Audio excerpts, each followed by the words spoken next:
7장 말씀 계속 보고 있습니다. 로마서 7장 우리가 계속 보고 있는 이 말씀은 율법과 죄와 그리고 우리 인간의 연약함, 그리고 인간의 연약함을 넘어서는 하나님을 향한 의지, 그리고 하나님의 뜻과 선, 이렇게 관계하면서 말씀이 이어지고 있습니다. 바울 사도는 로마서 7장을 통해서 특히 이제 오늘 우리가 읽은 이 본문의 내용은 주로 무슨 내용이냐면, 율법은 악하지 않아요. 우리가 분명히 알아야 될 게 율법이 악한 게 아니에요. 율법이 잘못된 게 아니에요. 율법은 선해요. 자, 그리고 우리는 하나님의 자녀가 되었어요. 그래서 이제는 우리는 새로운 사람이에요. 새로운 존재예요. 하나님을 따르는 사람이에요. 그런데 이상하게 우리는 이 땅을 살면서 나는 원치 않은데, 정확하게 얘기하면 내가 원치 않는다는 표현보다는 내가 하나님의 자녀가 됐으니까 나는 하나님의 자녀로 살아야 되는 거잖아요. 그래서 나는 하나님의 자녀로 살기를 원해. 그런데 그게 생각보다 쉽지가 않은 거예요. 자주 실패하는 거예요. 그래서 우리가 문제가 계속 율법을 통해서 드러나게 되면서 내가 죄인이구나, 내가 연약한 사람이구나, 이런 어떤 문제에 직면하게 되는 거예요. 바울은 여기에 퀘스천 마크를 붙여요. 아니, 왜 나는 원하는 선을 행하지 못하고 계속해서 내가 원하지 않는 악을 행하게 되느냐? 무엇 때문에 이런 문제가 발생하느냐? 거기에서 바울이 하나를 깨달아요. 내가 나를 주관하는 것이, 내 안에 있는 죄가 나를 주관해서, 그래서 내가 그 죄에 이끌림을 받으면 결국은 우리가 그것 때문에 죄를 행하게 되는구나 라는 거예요. 다시 얘기하면 무슨 얘기냐면, 우리 소속이 바뀌었어요. 우리가 하나님의 자녀가 됐다는 것은 이제 더 이상 죄의 종이 아니라 하나님의 자녀라는 걸 말해요. 자, 그러면 여러분, 하나님의 자녀가 됐다면 하나님의 자녀로서의 삶을 살면 되잖아요. 그런데 우리한테 뭐가 남아있냐면 옛 모습의 찌꺼기가 남아있는 거예요. 옛 죄의 자녀로 살 때에 찌꺼기들이 계속 남아있는 거예요. 그래서 새술은 새 부대에 담고 하나님의 자녀는 하나님의 자녀로서의 삶을 살아야 되는데, 자꾸 하나님의 자녀로서의 삶을 살지 못하고 그 남은 찌꺼기를 따라서 살게 되는 겁니다. 여기에서 자꾸 연약하고 그리고 무너지는 우리들 자신을 발견하게 되는 거예요. 그래서 우리의 삶을 실존적으로 보면 우리는 굉장히 힘들고 이 죄와의 싸움에서 계속해서 곤고하게 살 수밖에 없어요. 하지만 우리가 분명히 알아야 될 것은, 그럼에도 불구하고 내가 하나님께 초점을 맞추고 살아가는 거예요. 그러다 보면 이게 조금씩 옛 습관이 고쳐져요. 제가 이제 운동을, 지금은 운동을 많이 못 하는데 운동을 좋아해서 가끔 이제 운동을 열심히 하는데, 제가 이제 제일 젊었을 때 했던 운동은 탁구를 많이 쳤어요. 그래서 탁구를 기회가 되면 그래도 꽤 오랫동안 뭐 이것저것 했죠. 볼링도 하고 탁구도 하고 그랬는데, 탁구를 치다가 어느 시점부터 이제 테니스를 배우겠다 마음을 먹고 테니스를 치기 시작했는데, 테니스를 배우러 갔더니 이 탁구 치는 식으로 테니스를 자꾸 치는 거예요. 그러니까 이게 아예 처음부터 습관이 남아있지 않은 사람은 코치가 가르쳐주면 그 가르치는 대로 하면 되잖아요. 그런데 나는 코치가 가르쳐주면 가르치는 대로 못하는 거예요. 내 몸에 뭐가 남아있어요? 탁구를 치는 폼이 남아있는 거예요. 그래서 테니스를 치는데 탁구를 치듯이 자꾸 치는 거예요. 어느 정도 비슷한 면이 있기는 한데 이게 더 위험한 거예요. 왜냐하면 탁구는 손목을 많이 써야 돼요. 이 관절도 많이 써야 돼요. 이게 팔꿈치 관절도 많이 써야 돼요. 그리고 웬만하면 스냅을 많이 줘야 되거든요. 테니스는 그렇게 치면 손이 다 망가져요. 그래서 제가 처음에 테니스를 칠 때 팔이 엘보가 갖고 아예 그냥 쓰지를 못할 정도로 망가졌어요. 왜 그럴까요? 옛 습관이 남아 있는 거예요. 이제는 다른 운동을 하면 이 운동의 패턴에 맞게 내가 몸을 따라줘야 되는데, 내 몸에 옛날 습관이 나도 모르는 사이에 그렇게 남아 있어서 나도 모르게 자꾸 옛 습관을 따라가면서 치는 거예요. 이거 고치는데 너무너무 오래 걸렸어요. 그리고 진짜 재밌는 거는 그러고 탁구를 치려고 그러니까요, 이건 더 안 돼요. 제가 그때 느꼈어요. 우리가 나도 모르게 몸에 배어있는 이 잘못된 습관의 찌꺼기들, 이걸 영적으로 얘기하면 죄의 종노릇하던 인간의 오랜 습관들이 우리 몸속에 그대로 남아있구나. 그래서 이게 계속 나타나요. 계속. 제가 지금도 이제 테니스를 할 1년 가까이 못 쳤단 말이에요. 우리 교회 이제 부임하면서 또 코로나도 있고 그래서 못 쳤는데, 아마 지금 테니스 치러 다시 나가면 이게 또 탁구도 아니고 테니스도 아니고 이런 폼이 틀림없이 나올 거예요. 칼 융이라는 심리학자는 이렇게 집단 무의식이라는 개념을 만들어서 설명합니다. 어떤 문화나 어떤 사람들의 공동체 속에는 그 공동체를 이루는 이제 무의식적 습관들이 남아 있는 거예요. 그래서 우리들도 모르게 그렇게 행동하게 되는 거죠. 이거 신기하잖아요. 어렸을 때부터 우리는 크리스찬인데 왜 나는 크리스찬으로서의 습관을 가지고 자라야 되는데 왜 나도 여전히 죄의 습관을 가지고 있을까? 이런 것들이 퀘스천 마크예요. 왜냐하면 이런 것들이 민족들 간에 나타나요. 한국 사람들, 한국인만의 특징이 있잖아요. 외국 가서 살면 한국인들처럼 살아요. 그러다 보면 다른 사람들하고 차이가 많이 나죠. 가까운 나라 일본도 다르고 중국도 달라요. 왜 다를까? 그 나라에 이렇게 이어져 내려오는 집단 무의식이라는 게 있기 때문이다. 칼 융이라는 심리학자가 그렇게 분석을 합니다. 이걸 그냥 신앙적으로 그대로 적용을 한번 해보면 우리가 하나님의 자녀면서도 여전히 죄의 종노릇하던 습관들이 우리들 안에 그대로 남아서 우리로 하여금 순간순간적으로 죄의 지배를 받는 거. 자, 바울은 이 얘기를 결혼 관계로 해석을 한 거 아니에요. 우리가 결혼을 해서 새로운 신랑을 맞았어요. 예수님이잖아요. 그러면 예수님과 이 성경에서 신랑과 나를 신부로 표현한 게 여러분 이상하다고 생각하지 마세요. 이거는 유대인들의 관습법에 기준을 둬야 돼요. 기분 나쁘시겠지만 유대인들은 그 당시 예수님 당시에 신부는 신랑의 소유예요. 그래서 십계명의 제10계명에 보면 십계명이 이제 나와 있는 내 이웃의 집을 탐내지 말라. 거기에 아내가 들어 있어요. 그러니까 이거는 그 당시에 뭐 여성 인권 이런 걸 얘기하기 전에 그 당시 예수님 당시의 문화권이에요, 문화. 그래서 그 소유라는 측면에서 아내는 남편의 소유가 되기 때문에 신랑의 비유를 바울이 연결해서 쓴 겁니다. 자, 그러면 우리가 새로운 신랑을 맞았어. 그럼 과거의 신랑과 살 때의 습관은 어떻게 해야 돼요? 버려야죠. 나는 새로운 신랑과 새로운 삶을 살고 있는 거예요. 그런데 사람들이 새로운 신랑과 살면서 이 신랑과 결혼하기 전에 일들이 자꾸 우리의 삶 속에서 드러나요. 이 관계를 죄와 우리와의 관계로 바울이 설명하고 있는 겁니다.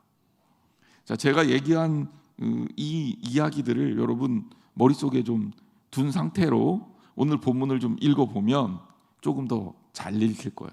이해가 될 겁니다. 자, 12절 말씀. 이러보건대 율법은 거룩하고 계명도 거룩하고 의로우며 선하도다. 자, 무슨 얘기입니까? 11절 말씀을 봐야 연결이 되겠죠. 죄가 기회를 타서 계명으로 말미암아 나를 속이고 그것으로 나를 죽였느니라. 이러보건대. 자, 무슨 얘기예요? 율법 때문에 내가 죄를 짓는 게 아니야. 죄가 우리로 하여금 지속적으로 계속해서 영향을 미치고 있다는 겁니다. 율법은 뭐냐? 율법은 거룩하고 계명도 거룩하고 율법은 의로우며 선해요. 왜? 율법이 선하기 때문에 우리의 죄가 드러나는 거예요. 율법이 빛이기 때문에 어둠이었던 우리의 문제거리들이 드러나는 거예요. 그러니까 율법이 문제가 아니라 문제는 뭐예요? 죄가 문제인 거죠. 13절 말씀, 그런즉 선한 것이 내게 사망이 되었느냐? 그럴 수 없느니라. 오직 죄가 죄로 드러나기 위하여 선한 그것으로 말미암아 나를 죽게 만들었으니 이는 계명으로 말미암아 죄로 심히 죄되게 하려 함이라.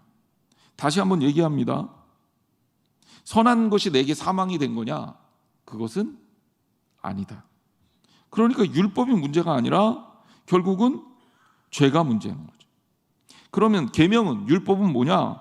성도들 가운데 죄를 죄로 드러나게 하는 거예요. 내가 까맣게 칠을 하고 있으면, 어둠 속에 있으면 안 보여요. 진짜 안 보여요. 군대에 있을 때 제가 병사들 위문하러 가잖아요. 행군하는 군 병사들이 있어요. 얘네들이 얼굴에 훈련을 나가면 여기에다가 위장을 한다고 까만 크림을 칠해요. 밤에 보면요, 새까매서 누가 누군지 하나도 모르겠어요. 안 보여요. 안 보입니다. 똑같다는 생각을 해요. 우리가 죄를 졌는데 계명이 드러나지 않으면, 선한 계명이 우리들에게 나타나지 않으면 우리가 죄이면서도 죄인임을 깨닫지 못해요. 그러니까 죄가 죄로 드러나기 위하여 율법이 나를 비추면서 내가 뭐라는 걸 깨달아요? 아, 내가 죄인이었구나, 내가 죄를 짓고 있구나라는 것을 지속적으로 알게 하는 거예요. 여러분, 말씀이 왜 중요한지 아세요? 하나님 말씀이 없으면 우리가 뭔가 잘못되어 있다는 사실을 알 수가 없어요. 어디까지 우리가 잘못 가고 있는지 알 수가 없어요. 하나님 말씀은 마치 지도와 같아서 내가 길을 잘못 가고 있는 걸 알려준단 말이에요. 그러니 말씀을 매일 나한테 비춰봐야죠. 그래서 내가 어디로 가고 있는지를 확인해야죠. 여러분, 옛날에 내비게이션이 안 나올 때는 지도를 보고 목적지를 찾아갔어요. 가다가 이상하다 그러면 지도를 보고 내가 잘 오고 있는지 잘 못 오고 있는지를 확인하고 제대로 된 길로 방향을 바꿔서 설정해야 되잖아요. 똑같아요. 말씀을 게을리 보면, 말씀을 가까이 하지 않으면 우리가 뭔가 잘못하는데도 잘못하는지를 모르니까 한없이 잘못 가고, 그러다 보면 어떻게 되겠어요? 다 망가지는 거죠. 망가지는지도 모르면서 다 망가지는 거죠. 길 가던 사람에게 당신 죄인입니다 얘기하면 화를 낼 거예요. 내가 왜 죄인이야? 하지만 그 사람들이 진짜 죄인이 아니라서 죄를 모르는 게 아니라 죄를 인식하지 못하니까 죄를 모르는 거예요. 사람들이 다 그렇게 사니까요. 다 그렇게 위반하니까요. 사람들 되게 재밌어요. 신호등이 없는 횡단보도 앞에서 사람들이 이렇게 모여 있다가 누군가 한 사람이 길을 건너기 시작하면 따라 건너고요. 그러다 보면 우르르 건너가요. 자, 빨간 신호등이에요. 사람들이 모여 있어요. 신호가 계속 안 바뀌어요. 누군가 건너기 시작해. 그러면 따라 건너는 사람이 있어요, 없어요? 그러면서 우리는 마음 편한 거죠. 쟤도 잘못했는데, 쟤도 위반했는데. 그러면서 우리 스스로 그것을 죄라고 인식을 안 해요. 남들이 다 똑같이 죄를 지으니까. 하지만 뭐예요? 죄예요. 다 같이 짓는 죄도 죄란 말이에요.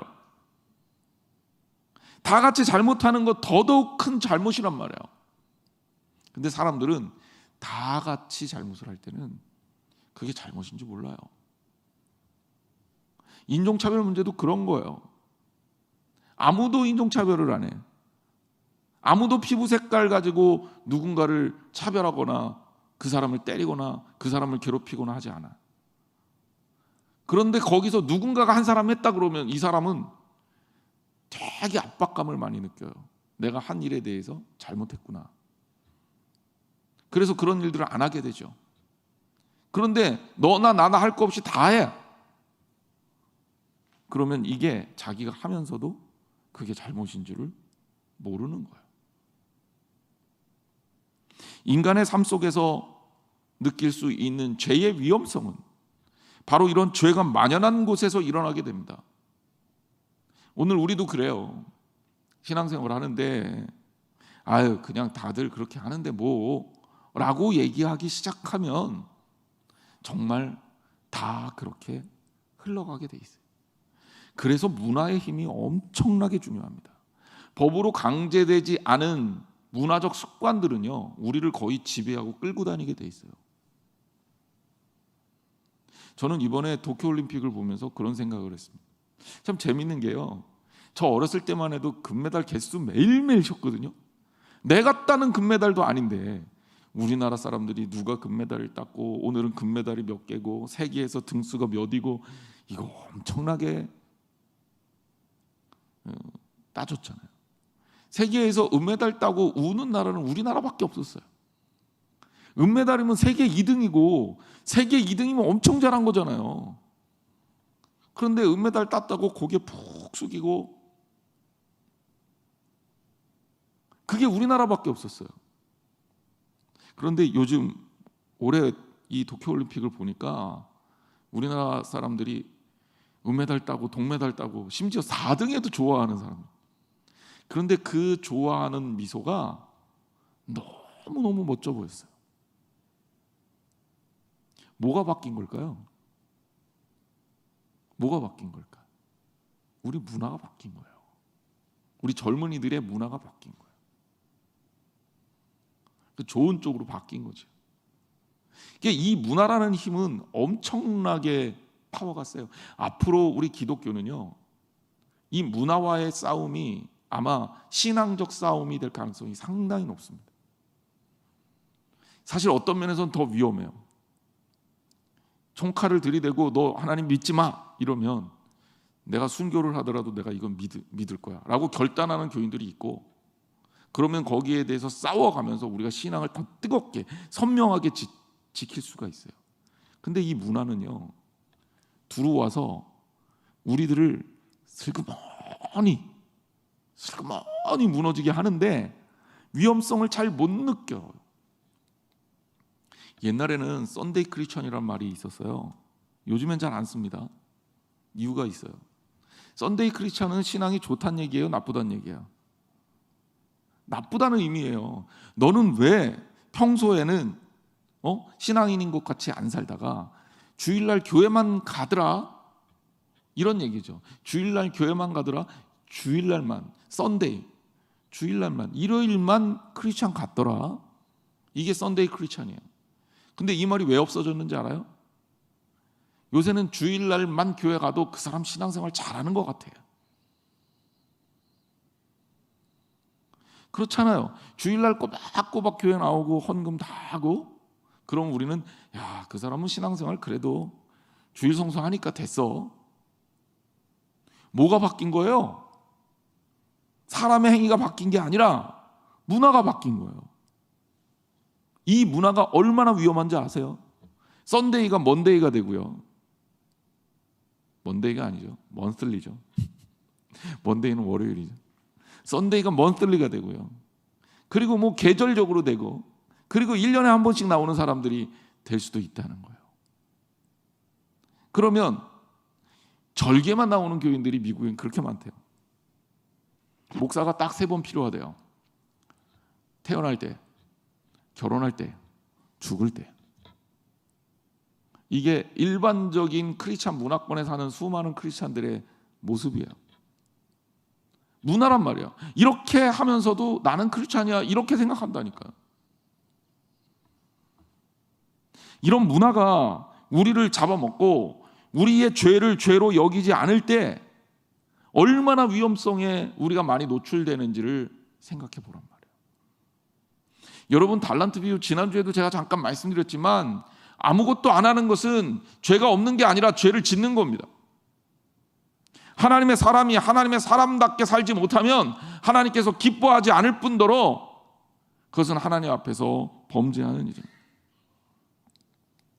바울은 이러한 어떤 관계를 잘 생각하고 명확하게 인식하고 있었습니다.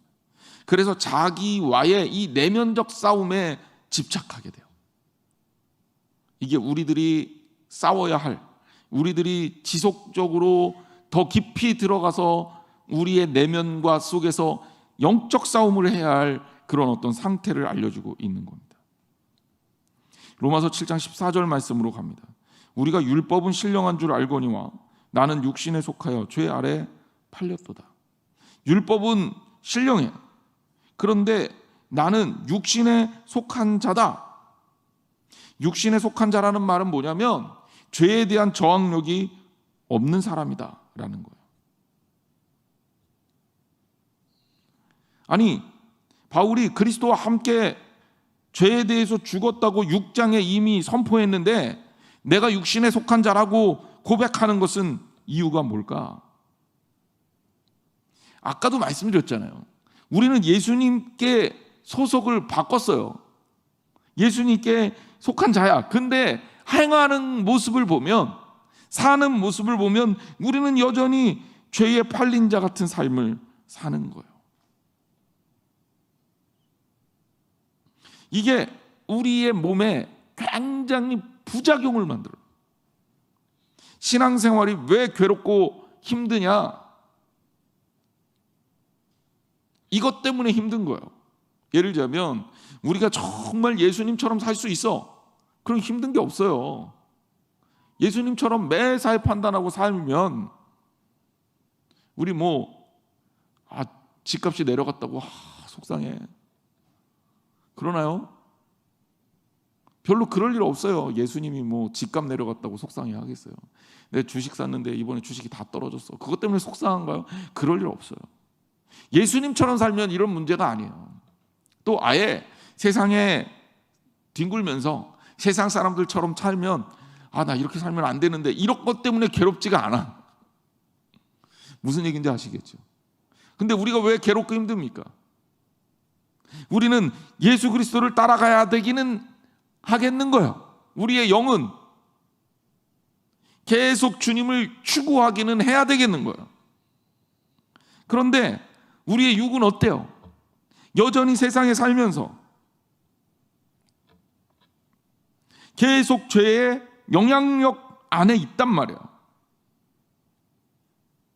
그래서 바울이 나는 육신에 속해서 죄 아래 팔렸다.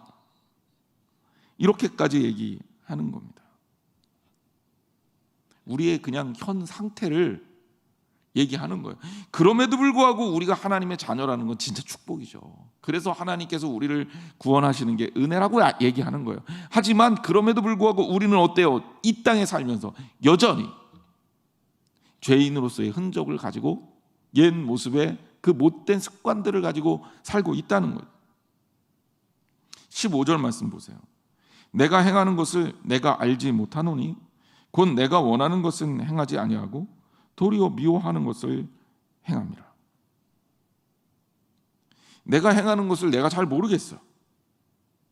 내 자신의 행위에 대해서 결코 이해하기가 어렵다, 회의적이다, 이런 얘기예요.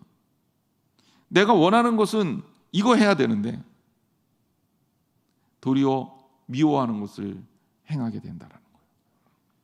자, 이게 굉장히 실제적으로 우리의 삶에서 가지는 위험성이고, 여기에 방치하게 되면 우리의 모든 것들이 죄로 빨려 들어가요. 자, 여우가 길을 가다가 포도가 따먹고 싶었어요. 포도가 너무 맛있게 보이는 거야. 그래서 점프를 활짝 했어요. 근데 포도를 못 먹어요. 안다. 아무리 용을 써도 포도를 못 먹겠는 거예요. 그래서 여우가 뭐라 그래요? 저 포도는 틀림없이 실 거야. 그러고 지나갑니다. 자, 포도가 쉬어요, 안 쉬어요? 그건 모르죠. 따먹어 보기 전까지는 몰라요. 그거는 알 수가 없는 건데, 어쨌든 여우는 자기 자신을 판단하기 위해서, 자기 자신을 편안하게 하기 위해서 저 포도를 신포도로 만들어야 되는 거예요. 여러분들이 우리가 죄에 대해서 굉장히 위험한 지점에 이렇게 있을 수 있어요. 죄를 져요. 잘못했어. 처음에는 이게 죄라고 인식이 돼요. 그런데 자꾸 나도 죄를 계속 짓게 되니까 나중에 어떻게 돼요? 아유, 그런 건 다 죄, 다 똑같지 뭐. 그런 죄 안 짓고 사는 사람이 누가 있어? 어떻게 그렇게 살아? 그러면서 나 자신을 합리화시키는 거예요. 그러면서 타협하는 거죠. 자꾸 그러면 뭐가 문제냐? 마음은 조금 편해질지 모르겠지만 우리의 몸은 죄로 물들어가는 거예요. 물들어가는 거예요. 사실 온라인 예배, 영상 예배를 우리가 드릴 수밖에 없는 상황이지만 우리가 영상 예배를 드릴 때 영상 예배가 안 되고 영상 예배로 드리는 예배는 진짜 예배가 아니고 이런 게 위험한 게 아니에요. 영상 예배를 드림을 통해서 이게 익숙해지면서 이게 아무렇지도 않게 되는 게 우리의 신앙적인 게으름을 보증해 주는 수단이 되기 때문에 위험한 거예요. 이거 안 되거든요. 이렇게 계속 가면 안 되거든요. 안 되는데 우리 교인들이 그 안 되는 것을 일상화시켜 버리면 그러면 문제가 되는 거예요. 사람이 약합니다. 그래서 우리는 내면적으로 괴로운 걸 싫어해요. 이걸 어떻게든지 좀 편안하게 만들어주고 싶은 거야. 그러려면 죄를 합리화시키는 방법이 굉장히 쉬운 방법이에요. 그래서 때로는 크리스찬은요, 죄와의 씨름에서 늘 괴롭게 사는 게 맞아요. 바울이 우리보다 모자라서 이렇게 맨날 나는 공고한 사람이고 나는 죄 가운데 팔렸다고 이런 고백을 하겠습니까? 바울이 진짜 죄를 많이 져서 이런 고백을 하겠냐고요. 이런 고백을 바울이 하는 이유는 바울이 그만큼 죄와 타협하지 않기 때문에 이런 고백이 나오는 거예요. 그런데 너무 뻔뻔하고 너무 잘난 척하고 너무 아무렇지도 않고 나는 이 정도면 신앙생활 최고지 뭐. 나보다 신앙생활 잘하는 사람이 있으면 나와보라 그래. 이게 진짜 위험한 거예요. 왜냐하면 그렇게 될 리가 없거든.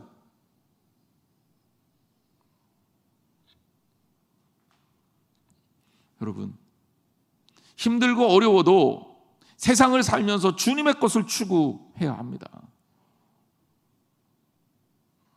16절 말씀.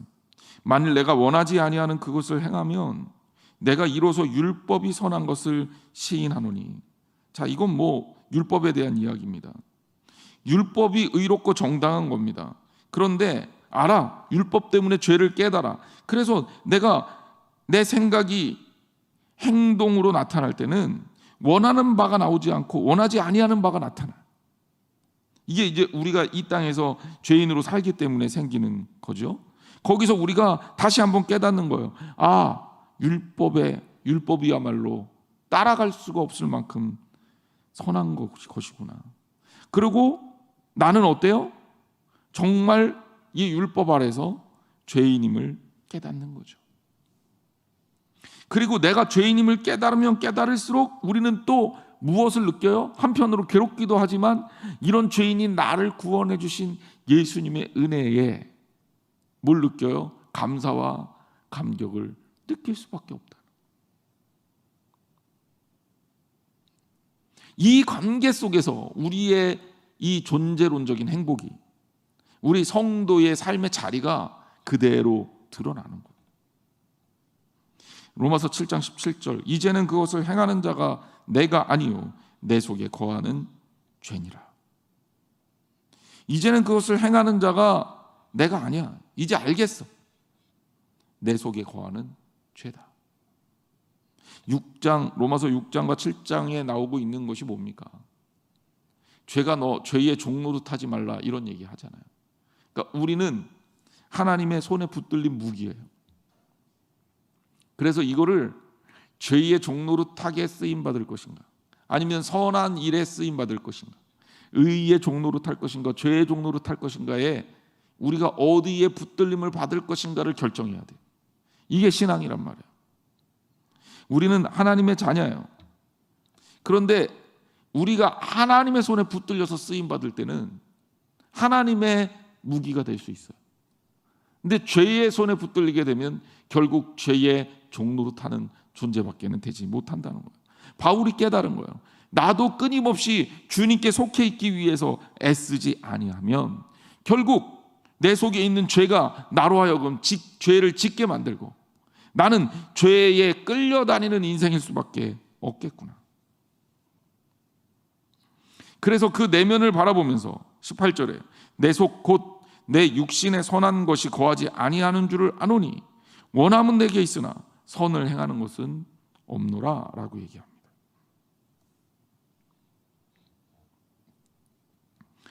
자, 이게 바울의 자기 자신에 대한 고백이에요. 그런데 어때요? 외식하는 사람은 자기 자신을 늘 합리화시켜. 속은 그렇게 막 난린데 아무렇지도 않아. 포장해요.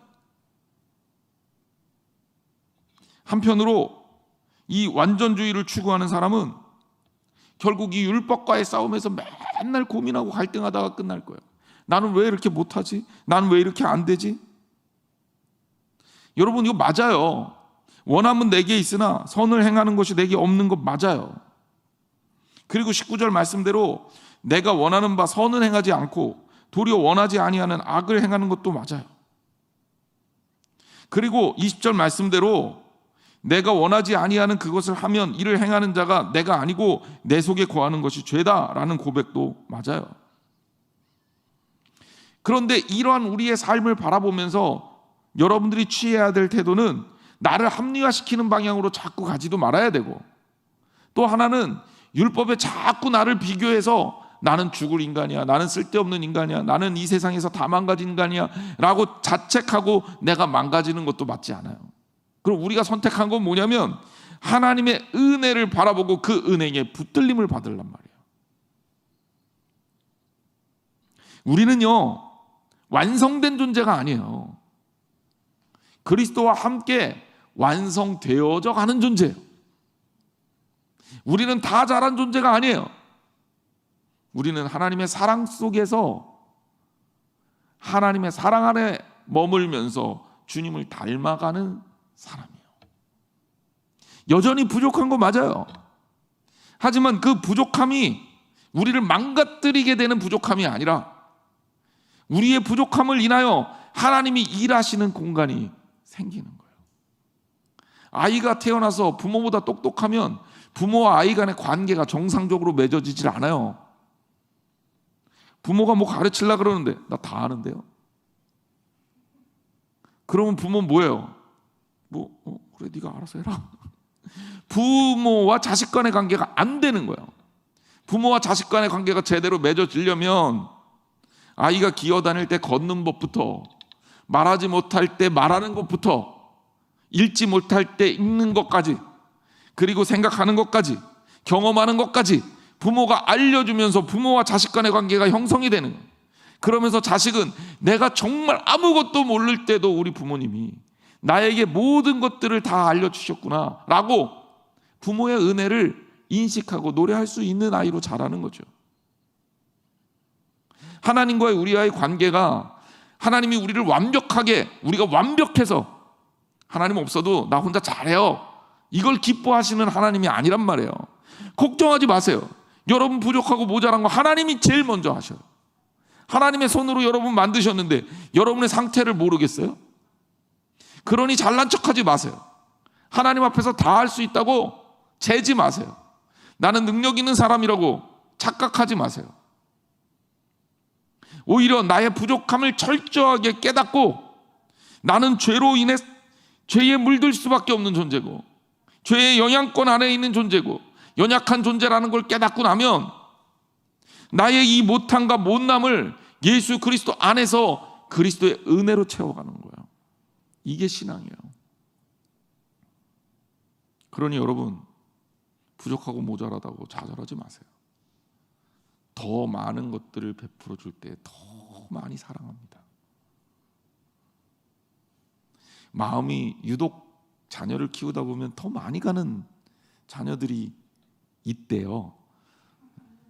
왜냐하면 우리 애들이 들으면 안 되니까. 똑똑하고 잘난 자녀에게 마음이 많이 갑니까? 아니면 좀 모자라고 부족한 자녀에게 마음이 많이 갑니까? 집안에서 막내가 제일 많이 사랑을 받잖아요. 일반적으로 막내가 사랑받는 이유를 생각해 봤어요. 보통 큰 애는 많이 해줘요, 부모가. 근데 막내는 그만큼 많이 못 해줄 때가 많아요. 여러분, 여러분에게 중요한 거는 완벽한 삶을 사는 게 아니라 하나님 사랑을 더 많이 받는 거예요. 하나님 사랑을 더 많이 받으려면 하나님 앞에서 내가 더 부족합니다라고 고백할 수 있어야 되는 거예요.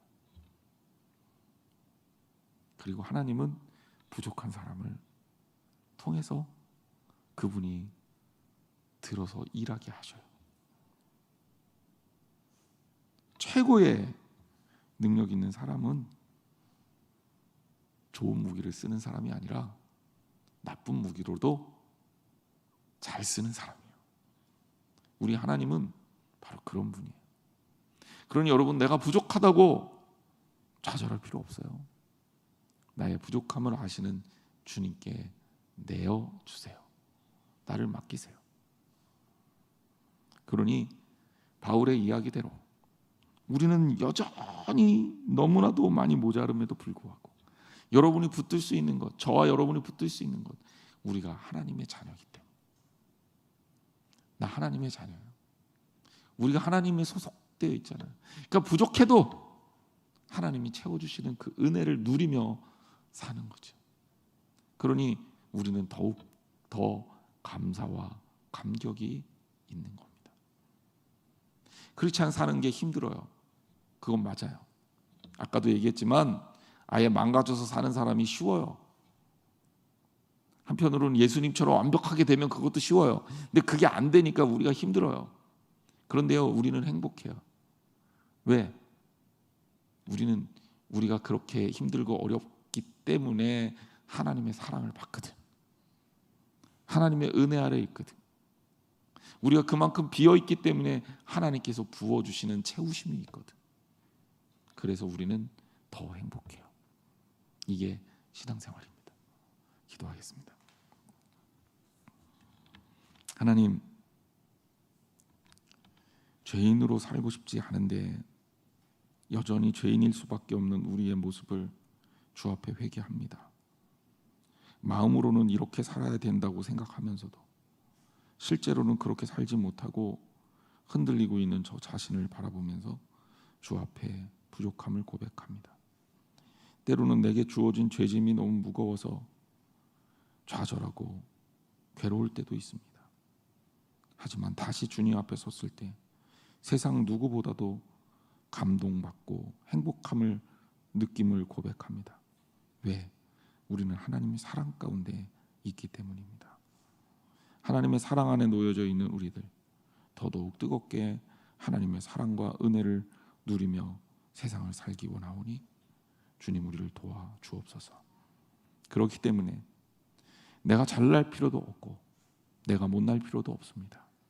나는 나 그대로 하나님께 매달리면 그뿐입니다. 하나님의 은혜 가운데 있으면 그것뿐입니다. 주님 바라보고 주님으로 인해 살게 하여 주옵소서. 그리고 끊임없이 예수 그리스도의 그 사랑을 추구하게 하여 주옵소서. 이제는 우리 주 예수 그리스도의 은혜와 하나님 아버지의 놀라우신 사랑하심과 성령님께서 이끌어 주시는 교제하심이 오늘 예배 가운데 하나님의 사랑 안에 살면서 주님의 은혜를 다시 한번 느끼고 나의 연약함 속에 주님의 사랑을 깨닫는 우리 사랑하는 성도들 머리 위에 영원토록 함께 하기를 축원하옵나이다. 아멘.